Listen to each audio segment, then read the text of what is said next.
Conference, for example. Once upon a time, there was the League of Nations. There was a United Nations that looked after the benefit of everybody involved. But it would seem like today the tables have turned somehow.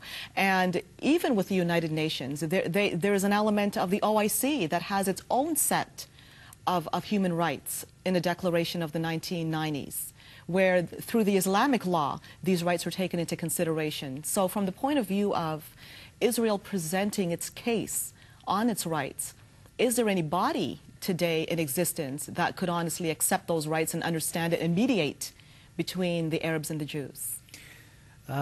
In theory, the answer to your question might be the International Court of Justice at The Hague. I don't believe that that particular court today is acting justly or has acted justly and is composed of individuals who are not more politically oriented than they are judicially oriented. The decision of 2004 in respect to the Fence case was an indication that that court has become more of a political entity now than a judicial body. I am interested in international justice. I'm interested in human rights. Does it exist?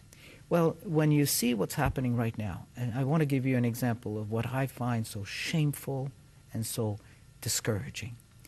When you talk about the rights of Arabs within what is called Israel today, they in most respects have the same rights as the Jewish citizens of that nation. But what the world seems to be suggesting is that in the future, what would be normal is a territory like Gaza, which is completely without Jewish people, an area like Jordan, the Kingdom of Jordan today, where the Jews have almost no rights whatsoever to immigrate or purchase land. And the reason there's such a fuss over Jewish settlements in what's called the West Bank or the occupied territory there is because it appears that in the future, if there is a Palestinian state there, Jews will not have any rights in that component of the territory as well. So there's a strange double standard where wherever the Jews are, rights of others have to be respected. But when it comes to the Jews, it's almost as if they're no longer part of what is human rights. They're not human. They don't have the same rights as others. As a lawyer, as one who is not Jewish, as a Christian, I am appalled and ashamed at what the nations are doing right now to disregard the rights of the Jewish people in that area of the world. Now, in the same way that there were many forces involved, the Allies, and even with the declaration at San Remo, there was a combined involvement from Arabs and, of course, the Allies. Do you see any such declaration any time in the future, given the divisiveness that we're seeing, particularly with reference to the Jewish people? Well, or is it up for grabs, basically? To give a valid answer to that question, Christine, I would have to be a prophet, and I'm not. Well said. But the current climate is not good, and it's getting worse. The ramifications of the Goldstone report are really, really huge. They're significant because it seems to be giving momentum to different initiatives around the world that are fueled by anti-Semitism.